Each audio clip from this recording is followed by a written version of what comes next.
ಅಂದರೆ ರಾಜ್ಯದಲ್ಲಿ ಒಟ್ಟು ಇರ್ತಕ್ಕಂಥ ಒಂದು ಜನಸಂಖ್ಯೆಯನ್ನು ನಾನು ಹೇಳಿದ್ದೀನಿ.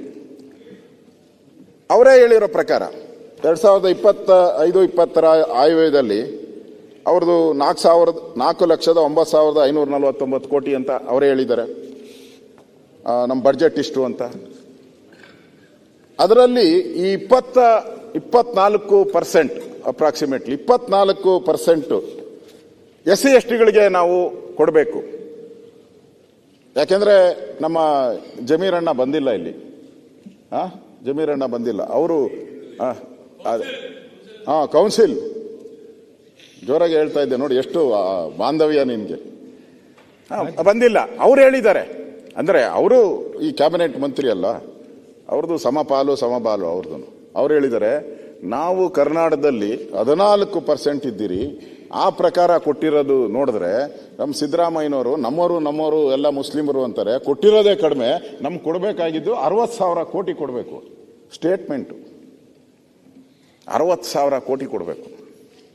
ಇಲ್ಲಿ 24% ಜನ ಇದಾರಲ್ಲ, ನೀವು ಎಷ್ಟು ಕೊಡ್ಬೇಕು? ಇವ್ರಿಗೆ ಎಷ್ಟು ಕೊಡಬೇಕು?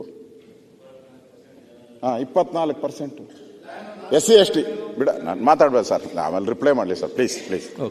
ಸುಮ್ಮನೆ ನಾನು ಹೇಳ್ತೀನಿ ತಪ್ಪುಗಳು. ನಾನು ನೋಡು, ಎಲ್ಲಾರು ಮಾಡ್ತಾರೆ, ನೀನು ಮಾಡಿದ್ದೀರಾ, ಕೇಳಿಸ್ಕೊಂಬಿಡಿ ಸಾವಧಾನ. ಆಮೇಲೆ ಏನ್ ಬೇಕೋ ಹೇಳ್ಗಳಿನಿ, ಏನ್ ಬೇಕಾದ್ರೂ ಸ್ವೀಕಾರ ಮಾಡಕ್ ನಾವು ರೆಡಿ ಇದ್ದೀರಿ. ವಿರೋಧ ಪಕ್ಷ ನಾಯಕರಿಗೆ ಒಂದು ಸ್ಮಾಲ್ ಕರೆಕ್ಷನ್.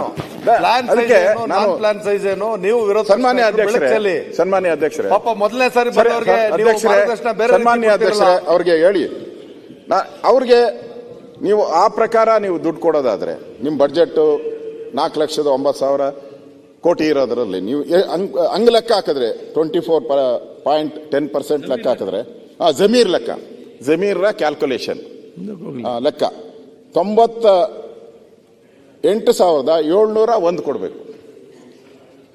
98,701 ಕೋಟಿ ಕೊಡಬೇಕು. ಮುಖ್ಯಮಂತ್ರಿಗಳ ಬಜೆಟ್ ಬಗ್ಗೆ ಮಾತಾಡಬೇಕು. ಅದೇ ಬಡ್ಜೆಟ್ ಸ್ಟೇಟ್ ಬಗ್ಗೆ ಮಾತಾಡೋದು. ಇಲ್ಲ ಬಡ್ಜೆಟ್ ಅಲ್ಲಿ ಹೇಳಿರೋದನ್ನೇ ನಾನು ಹೇಳ್ತಾ ಇರೋದು. ಇದೆಲ್ಲ ಬಡ್ಜೆಟ್ ನಾನು ಹೇಳ್ತಾ ಇರೋದು, ಬೇರೆ ಯಾವುದು ಹೇಳ್ತಾ ಇಲ್ಲ, ಎಕ್ಸ್ಟ್ರಾ ಹೇಳ್ತಾ ಇಲ್ಲ. ನಾನು ಯಾವುದು ಕೇಂದ್ರ ಸರ್ಕಾರದ ಹೇಳ್ತಾ ಇಲ್ಲ. ಎಲ್ಲ ಇದರಲ್ಲಿ ಕೊಡಬೇಕು ಅವ್ರು ಹೇಳಿರೋ ಪ್ರಕಾರ. ಇವರೇ ಅಷ್ಟು ಕೊಡ್ತಾ ಇಲ್ಲ. ಈಗ ಕೊಡ್ತಾ ಇರೋದೆಷ್ಟು? 42,017. ಅದನ್ನ ಮುಖ್ಯಮಂತ್ರಿಗಳು ನನ್ಗೆ ಗೊತ್ತು 100% ಹೇಳ್ತಾರೆ ಅವರು. ನಾವು ಅದನ್ನ ತೆಗೆದು ಬಿಟ್ಟಿದ್ದೀರಿ, ಯಾವುದು ಸ್ಯಾಲ್ರಿ ತೆಗೆದಿದ್ದೀರಿ, ಬೇರೆ ತೆಗೆದಿದ್ದೀರಿ ಅಂತ ಹೇಳ್ತಾರೆ. ಹೇಳ್ಬೇಕಲ್ಲ, ನಿಮ್ಮ ಮಂತ್ರಿಗೂ ಹೇಳ್ಬೇಕು, ಈ ಮಂತ್ರಿಗೂ ಹೇಳ್ಬೇಕು. 2013 ಮಂತ್ರಿಗೂ ಜ್ಞಾನ ಇರಲಪ್ಪ ನಿಮ್ಗೆ. ಆಮೇಲೆ ಆನ್ಸರ್ ಮಾಡಿ. ಆಮೇಲೆ ನಾನು ಅದನ್ನೇ ಬರ್ದಿದ್ದೀನಿ ಕೆಳಗಡೆ ಲಾಸ್ಟ್ ಅಲ್ಲಿ ಬರ್ದಿದ್ದೀನಿ. ಇದಕ್ಕೆ ಮುಖ್ಯಮಂತ್ರಿಗಳು ಯಾವುದೋ ಹಳ್ಳಿಯಲ್ಲಿ ಇರ್ತಕ್ಕಂಥ ಆ SC/ST ಜನಾಂಗಕ್ಕೆ ಅವ್ರೇನ್ ತಿಳ್ಕೊಂಡಿದ್ದಾರೆ, ನಮ್ದು 24% ಇದೆ ಬಡ್ಜೆಟ್ ಅಲ್ಲಿ, ನಮ್ಗೆ ಹತ್ತತ್ರ 1 ಲಕ್ಷ ಕೋಟಿ ಬರಬೇಕು, ಬರ್ತಾ ಇಲ್ಲ ಅಂತ ಕೋಪ ಮಾಡ್ಕೊಂಬಾರ್ದಲ್ಲ.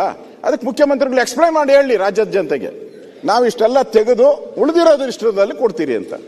ಅದನ್ನ ಜಮೀರ್ ಅಹಮದ್ ಅವ್ರಿಗೂ ಹೇಳ್ಬೇಕು, ಅವ್ರಿಗಲ್ಲ ಜಮೀರ್ ಅಹಮದ್ಗೂ ಹೇಳ್ಬೇಕು. ಯಾಕಪ್ಪ ಹಿಂಗೆಲ್ಲ ಹೇಳ್ತೀಯ ನೀನು ಅಂತ ಅವ್ರಿಗೂ ಬುದ್ಧಿವಾದ ಹೇಳ್ಬೇಕು. ಅವ್ರು ಹೇಳಿರೋದಕ್ಕೆ ನಾನು ಕೇಳ್ತಾ ಇದ್ದೀನಿ. ಇಲ್ಲ ಅಷ್ಟೇ, ನೀವು ಅವ್ರು ಕೊಡೋದಾದ್ರೆ ಇಲ್ಲೂ ಕೊಡಿ, ಯಾಕೆ ಕೊಡಲ್ಲ? ಅದರಿಂದ ನಾವು ಈ ತಾರತಮ್ಯನೂ ಹೋಗ್ಬೇಕು ಅನ್ನೋದು ನಾನು ಹೇಳ್ತಾ ಇದ್ದೀನಿ. ಸನ್ಮಾನ್ಯ ಅಧ್ಯಕ್ಷರೇ, ಈ SC/STಗಳ ಒಂದು ಅಭ್ಯುದಯಕ್ಕೆ 1975ನೇ ಇಸ್ವಿಯಲ್ಲಿ ಕೇಂದ್ರ ಸರ್ಕಾರ ಈ SC/STಗಳಿಗೆ ಸಂಬಂಧಪಟ್ಟಂತೆ ಮತ್ತು ಮುಂದುವರೆದ ವರ್ಗಗಳೇನಿದೆ ಅದಕ್ಕೆ ಈ ತಾರತಮ್ಯ ಆಗ್ತಾ ಇದೆ.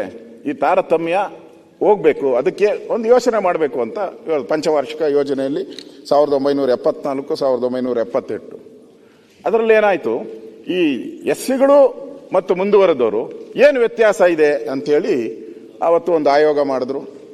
ಆಯೋಗ ಮಾಡ್ತು, ಅದು ವರದಿ ಕೊಡ್ತು. ಅವರು ಹೇಳಿದ್ರು, ನಾವು ಯಾರು ಮುಂದುವರೆದ ಜನಾಂಗ ಇದ್ದಾರೆ ಅವ್ರಿಗಿಂತ 10% ಈ SC/ST ಜನಾಂಗ ಹಿಂದೆ ಇದ್ದಾರೆ.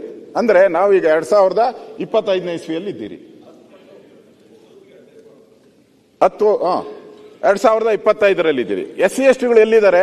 2015ರಲ್ಲಿ ಇದ್ದಾರೆ. ಇನ್ನು ಅಂದ್ರೆ ನಮಗೂ ಅವ್ರಿಗೂ 10 ವರ್ಷ ಡಿಫರೆನ್ಸ್. ಅಂದ್ರೆ ಅವರು ಹಿಂದುಳಿದಿದ್ದಾರೆ ಅಂತ ಹೇಳ್ಬಿಟ್ಟು, ಅದರಿಂದ ಆಗ ಇವೆಲ್ಲ ಶುರುವಾಗಿದ್ದು ಈ ಸ್ಕೀಮ್ಸ್ಗಳು ಏನಾಗಿದೆ ಅವಾಗ ಇದೆಲ್ಲ ಶುರುವಾಗಿದ್ದು. ಅದಾದ್ಮೇಲೆ 2006ರಲ್ಲಿ ಕೇಂದ್ರ ಸರ್ಕಾರ ಮತ್ತೆ ಇದು SC/ST ಕ್ಯಾಸ್ಟ್ ಸಬ್ ಪ್ಲಾನ್ ಅಂತ ಮಾಡ್ತಾರೆ. ಇದು ಸಬ್ ಪ್ಲಾನ್ ಅಂತ ಒಂದು ಮಾಡ್ತಾರೆ ಕೇಂದ್ರ ಸರ್ಕಾರ.